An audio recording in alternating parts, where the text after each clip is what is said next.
y vamos a hablar el día de hoy acerca de la terapia transfusional perioperatoria en el trasplante hepático. Lo primero que vamos a hacer es hablar un poquito acerca de la fisiología hemostática. Tenemos que tener en cuenta que a todos nos han enseñado esto de la vía intrínseca y la vía extrínseca como la formación o la activación de los procesos de coagulación dentro del cuerpo, en el cual la vía intrínseca a través de una superficie cargada negativamente, que usualmente es el colágeno, genera la activación de ciertos factores como son el 12, el 11 y el 9, para posteriormente activar el factor 10, el factor 2 y generar el paso de fibrinógeno a fibrina para que se polimerice.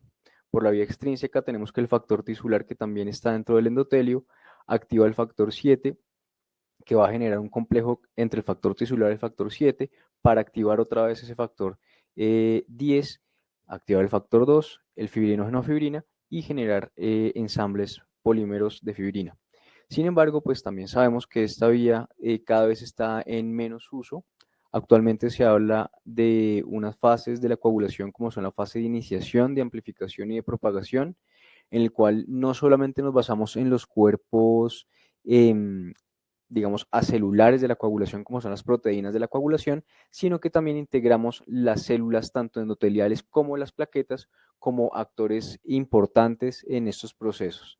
Teniendo en cuenta que en la iniciación lo que yo voy a hacer es por medio del factor tisular con el factor 7, genera un aumento de la trombina. Esa trombina usualmente es innecesaria para generar coagulación como tal.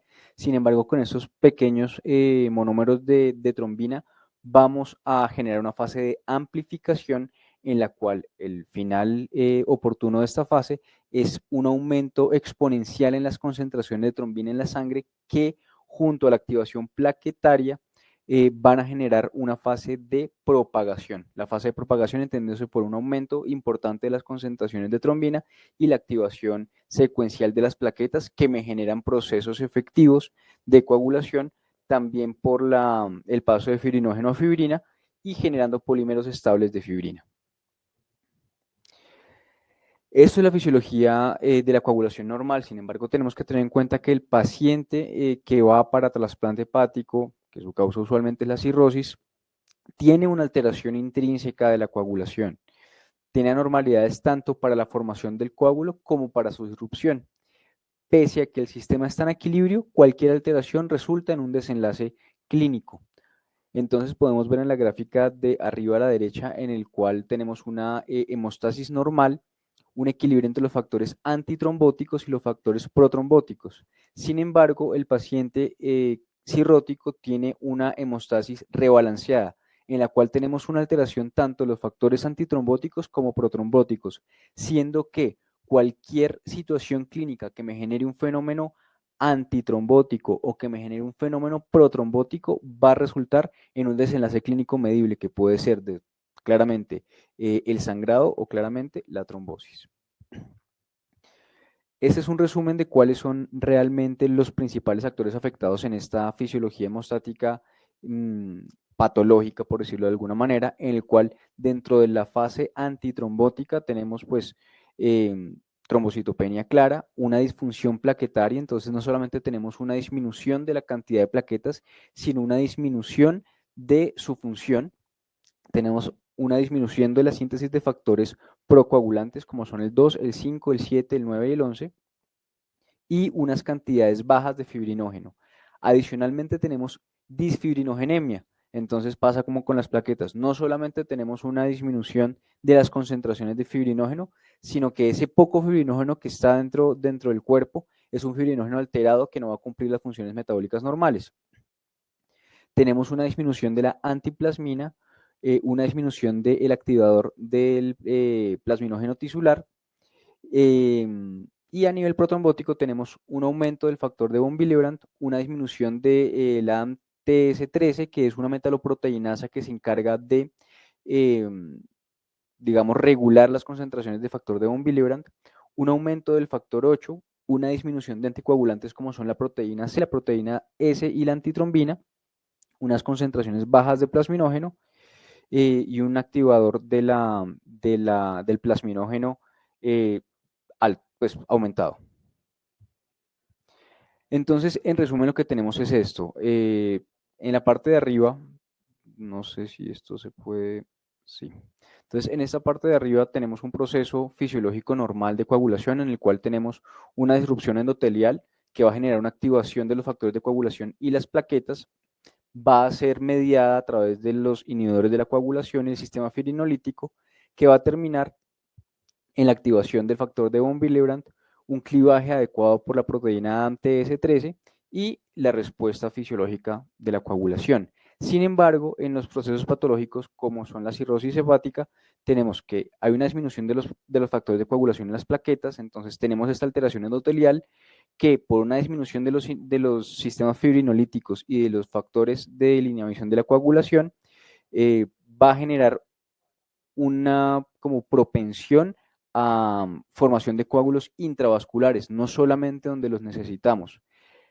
El factor tisular, que es un activador fisiológico de la hemostasia, está aumentado y eso hace que tengamos también una tendencia a la coagulación intravascular diseminada y una agregación plaquetaria no útil. Entonces, esas plaquetas que deberían estar ayudando acá en esta lesión no tienen una actividad normal y prefieren activarse y agregarse intravascularmente. Esto lo que termina haciendo es que no se logre generar los polímeros adecuados de fibrina que me van a generar un coágulo normal. ¿Por qué? Pues porque todos los factores o no los tengo o los pocos que tengo terminan agregándose y haciendo trombosis donde no la tienen que hacer. Teniendo ya en cuenta un poco más clara la fisiología hemostática del paciente con cirrosis, vamos a hablar acerca de la terapia por hemocomponentes. Primero vamos a hablar de los componentes de manera individual y luego los integramos.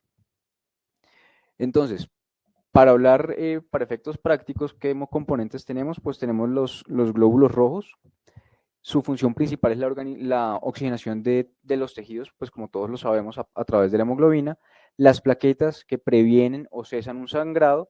El plasma fresco congelado que previene o cesa un sangrado, digamos que ayuda al intercambio del plasma normal, genera el antagonismo de las mejor dicho, genera la reversión de la inhibición de los factores vitamina K dependientes si no tenemos los complejos protombínicos, los crioprecipitados que me van a generar un cese del sangrado, principalmente a través de su función con el fibrinógeno.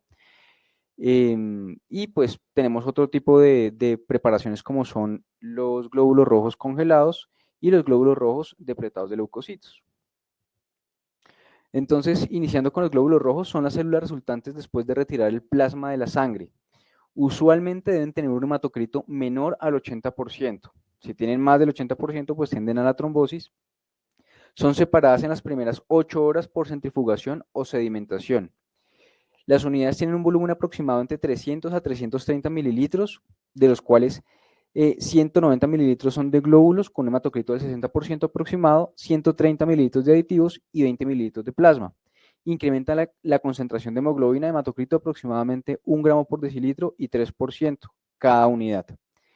Tenemos que tener una cuestión muy en cuenta y es que los glóbulos rojos empaquetados son derivados de la sangre total, no son sangre total. Eso tiene unas implicaciones fisiológicas importantes y al momento de hacer la reposición de hemoderivados, pues no significa que por cada centímetro cúbico de sangre que yo pierda pueda poner un centímetro cúbico de glóbulos rojos. No es una equivalencia 1 a 1.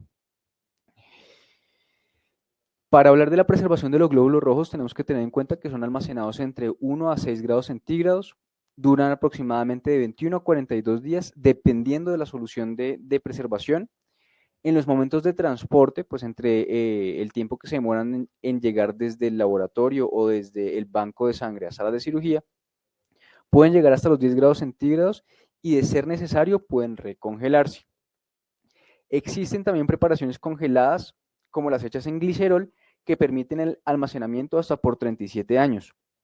Estas unidades son unidades muy particulares que usualmente están en bancos internacionales de sangre, que son cuando tienen una carga de antígenos raros bastante altas, digamos que no son tan frecuentes acá en nuestro país, pero pues en las poblaciones como europeas, indoasiáticas, pues sí tienen un aumento de los fenotipos extraños y los genotipos extraños, entonces ese tipo de unidades se pueden preparar y eventualmente pues uno las puede pedir. Ahora, existe un término que se llama la lesión de almacenamiento y es que entre más tiempo pasen los glóbulos rojos siendo almacenados, pues sin ser utilizados, van a tener un incremento del lactato, del piruvato, del amonio, del sodio intracelular, de las membranas vesiculares, de hemoglobina plasmática y hierro libre.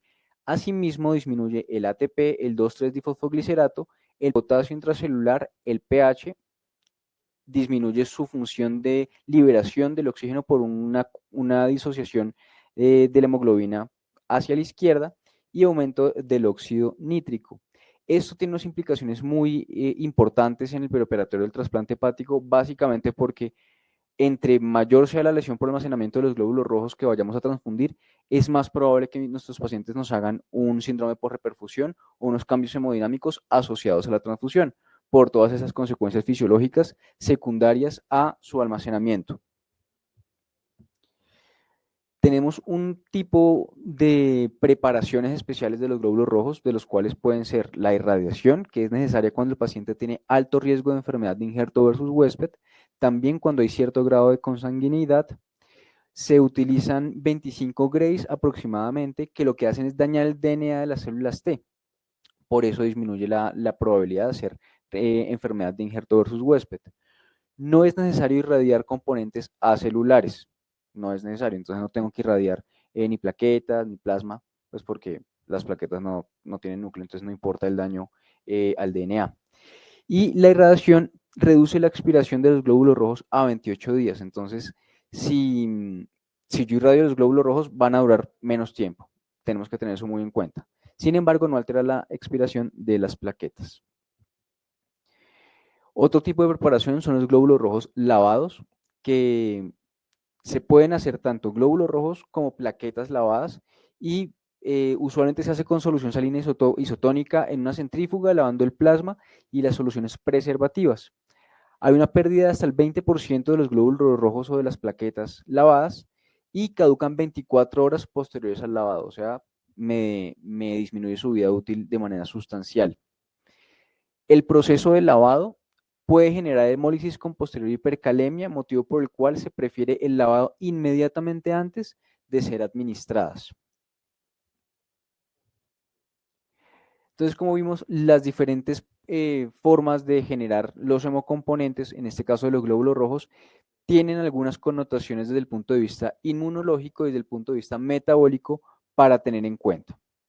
Ahora, siguiendo con los hemoderivados, pues tenemos el plasma fresco congelado, que es la parte acelular de la sangre, está compuesto por proteínas, electrolitos, lípidos y carbohidratos, se almacena a menos 10 grados centígrados, pueden durar hasta 5 años siendo almacenados y poseen un volumen de entre 200 a 250 mililitros.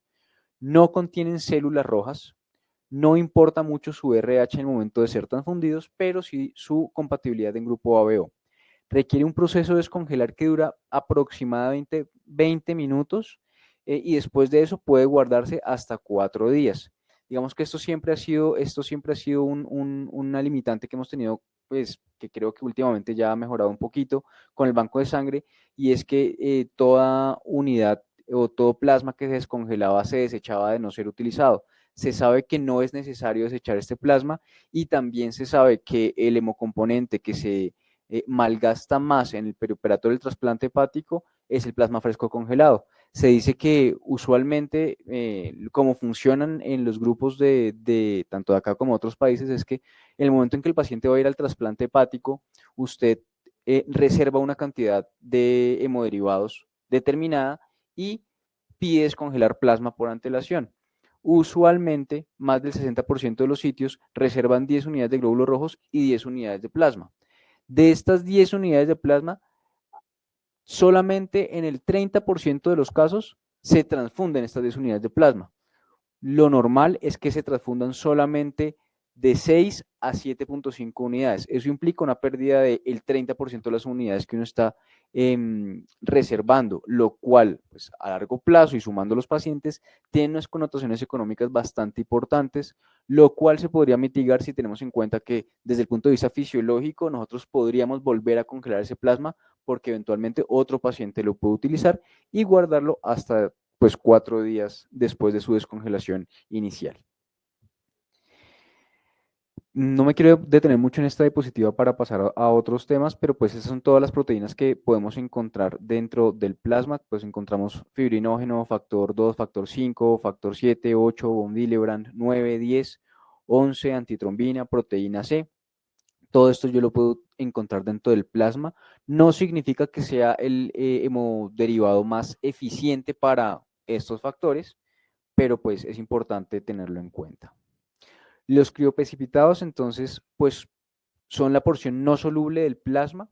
Lo importante de ellos es que tienen el factor de coagulación 8, que es una proteína fría insoluble. Entonces se lavan esas unidades entre 1 a 6 grados centígrados, se separa del plasma y se recongela en 1 hora. Cada unidad tiene un volumen supremamente bajo de aproximadamente 5 a 10 mililitros. Debe contener al menos 80 unidades del factor 8 y 150 miligramos de fibrinógeno. No son una fuente importante del resto de factores, pero contiene aproximadamente, digamos, 250 miligramos de fibrinógeno por unidad y deben almacenarse a menos 18 grados centígrados. Los riesgos asociados a la transfusión de crioprecipitados son pocos, no son inmunológicamente tan activos, pero incluyen infección, el trali y el taco. Una dosis de 10 unidades aumenta el fibrinógeno en 1 gramo por litro. Entonces, el momento en que uno tenga que transfundir o que tenga que aumentar las concentraciones plasmáticas de fibrinógeno, la indicación es el uso de crioprecipitados. Las plaquetas, pues entonces, son suspendidas en plasma soluciones aditivas preparadas por la centrifugación de la sangre. Pueden ser producidas de dos maneras, por aféresis o por extracción directa y centrifugación. Usualmente contienen por lo menos 5.5 por 10 a casa a la 4 plaquetas. No tienen un volumen específico, sin embargo, se aproximan a 50 mililitros. También depende del tipo de preparación que se utilice.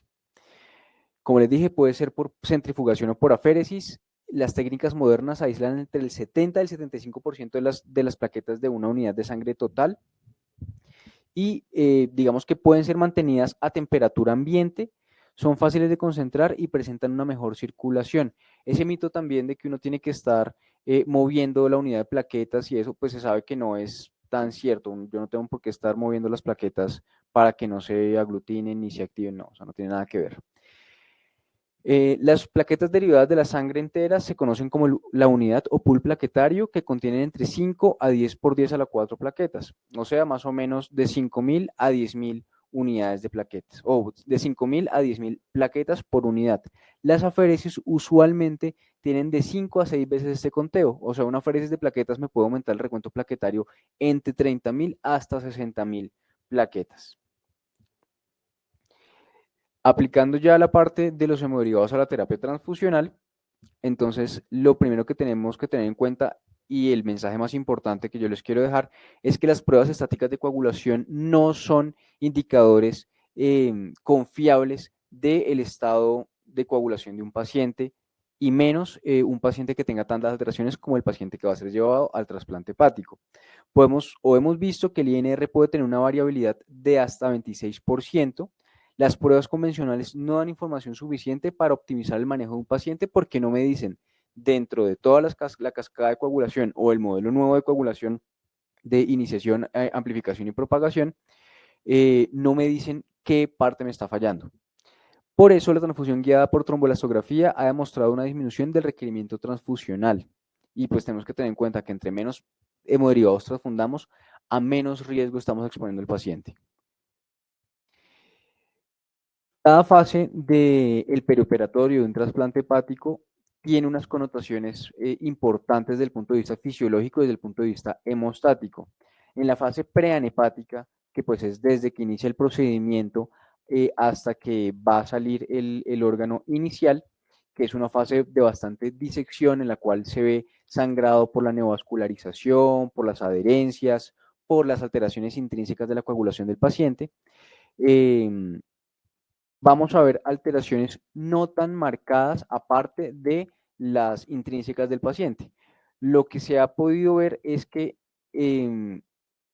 cuando uno compara las pruebas estáticas de la coagulación, como son el conteo plaquetario, el PT, el PTT, el fibrinógeno y la antitrombina 3, en lugar de yo pedir cada uno de estos exámenes por aparte, es mucho más eficiente y más efectivo pedir un tromboelastograma que me va a dar la información de estos exámenes previamente nombrados con unos coeficientes de correlación de Spearman altos, pero adicionalmente me habla acerca de la integración de los componentes proteicos y celulares de la coagulación. Entonces, no solamente me va a hablar de cómo se comportan los factores y las células por aparte, sino de manera integrada.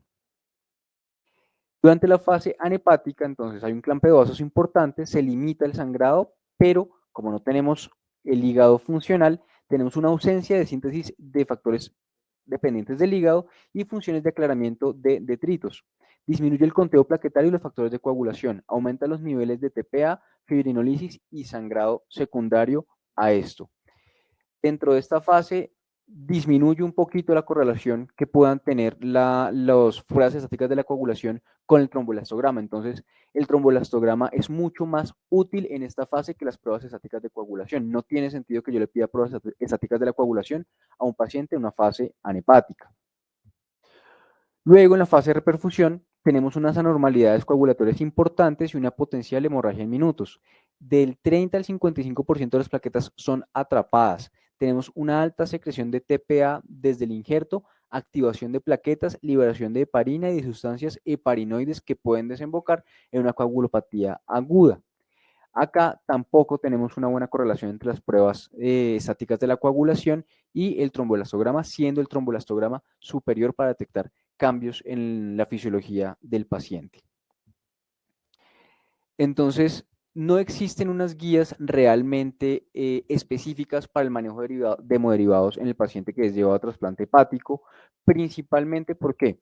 Porque existe una alta variabilidad entre los centros, digamos que los centros de trasplante hepático se caracterizan entre volumen bajo, medio y alto, siendo o teniendo en cuenta que pues entre más alto sea el volumen, más experticia va a tener el grupo y muy probablemente menos se vaya a sangrar, eso dicen los textos. Sin embargo, se sabe que entre cada grupo quirúrgico, entre cada cirujano, existen muchas variables no medibles que pueden estar relacionadas al sangrado de los pacientes. Por eso hace que sea un desenlace tan heterogéneo y que sea difícil establecer unas guías. Adicionalmente, la heterogeneidad dada por la misma clínica de cada paciente y las diferentes indicaciones de trasplante para un paciente, pues no se pueden agregar los datos para dar unas guías o unos protocolos específicos para este tipo de procedimientos. ¿Qué podemos tener en cuenta?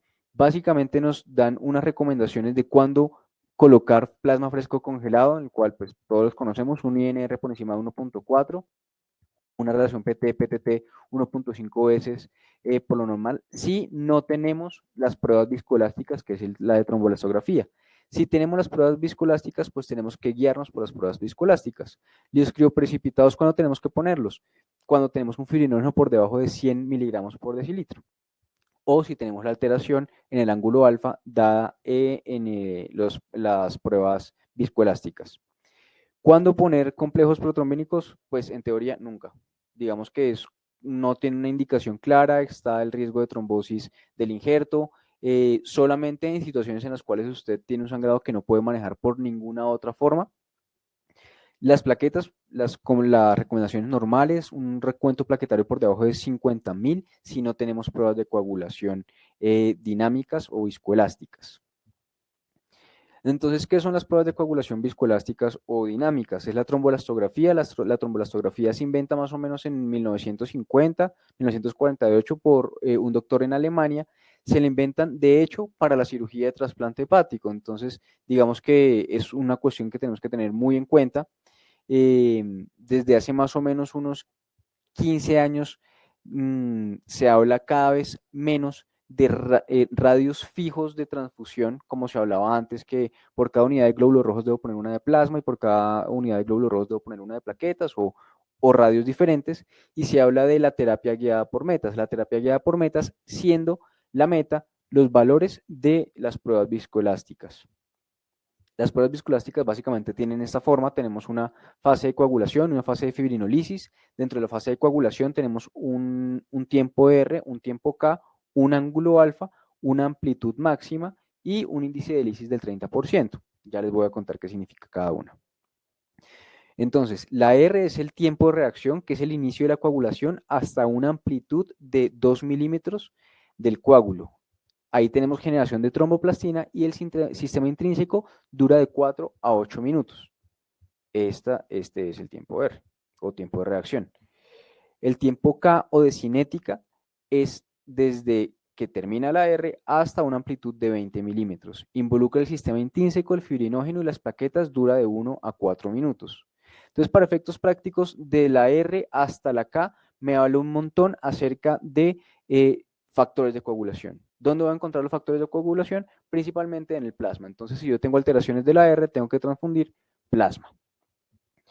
El ángulo alfa es el ángulo entre el brazo de la R y la pendiente de la K. Hace referencia a la formación de un coágulo sólido por encima de 20 milímetros.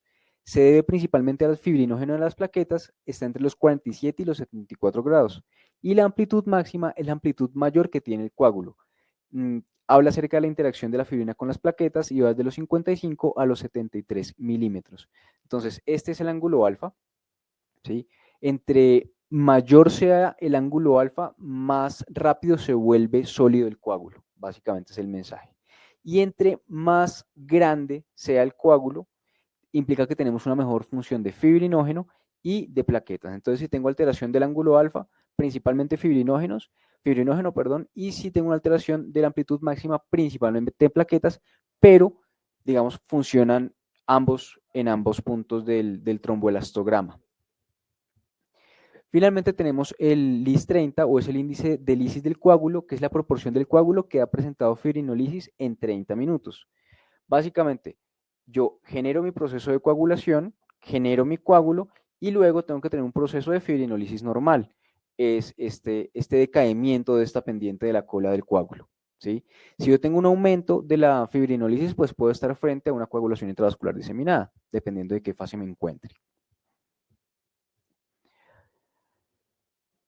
Entonces, si bien se crean en 1950, solamente desde el 1980 se utilizan las pruebas viscoelásticas de manera rutinaria en el trasplante hepático.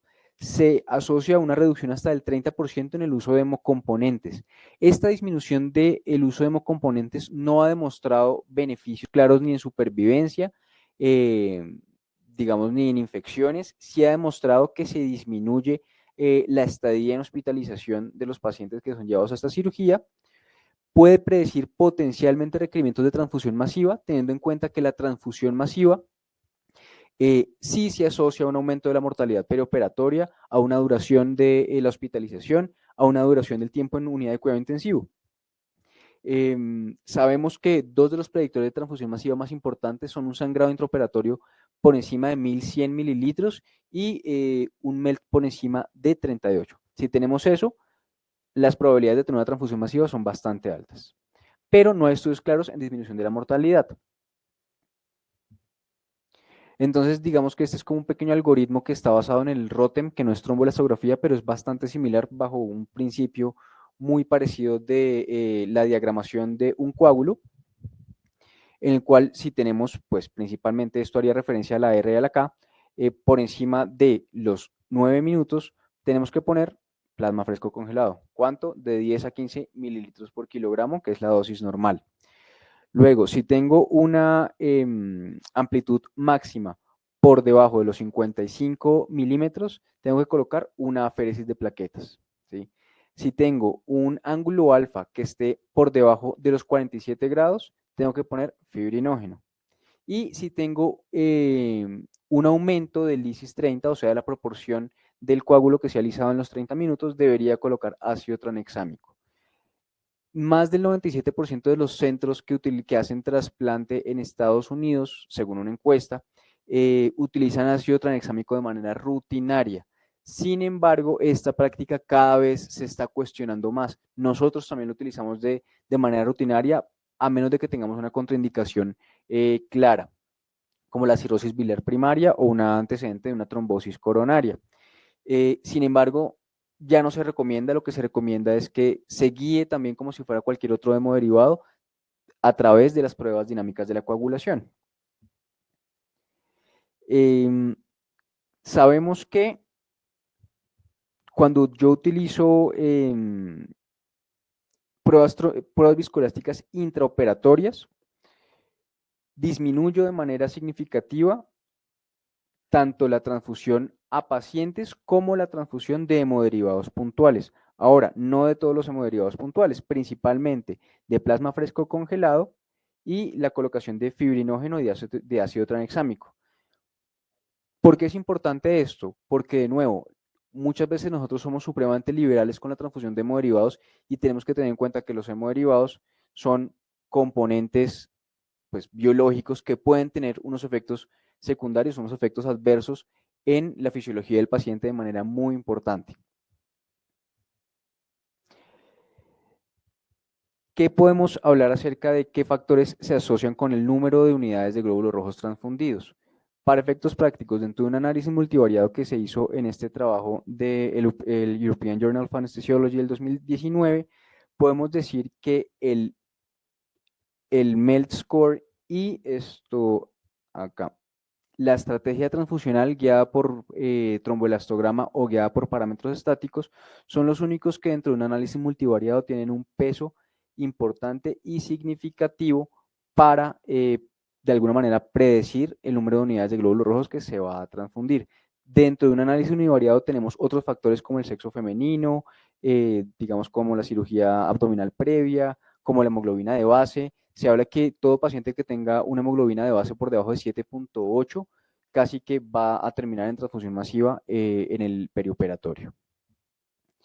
Y en conclusión, las guías o la transfusión de hemoderivados guiada por tromboelastografía en el contexto del paciente en el perioperatorio del trasplante hepático disminuye la transfusión, aumenta la cantidad de fibrinógeno que suele usarse y disminuye la cantidad de ácido tranexámico que se debería usar también. No hay cabida actual para los radios fijos de transfusión. De hecho, incluso hace más o menos 6 meses salió un trabajo que hablaba que cuando usted utilizaba una unidad de plasma por cada 0.8 unidades de glóbulos rojos, a los pacientes les iba mejor. Digamos que no hay una evidencia que sustente los radios fijos transfusionales en el perioperatorio de un trasplante hepático. Toda la evidencia vira hacia el uso de pruebas viscoelásticas en el contexto de estos pacientes. No se recomienda tampoco la guía por pruebas estáticas, o sea, no podemos usar ni radios fijos ni pruebas estáticas para transfundir los pacientes que van al trasplante hepático. Siempre deberíamos utilizar las pruebas viscoelásticas, las tenemos disponibles, tenemos un tromboelastograma de última generación en salas de cirugía y pues digamos que es básicamente ese el mensaje que yo les quería dejar el día de hoy.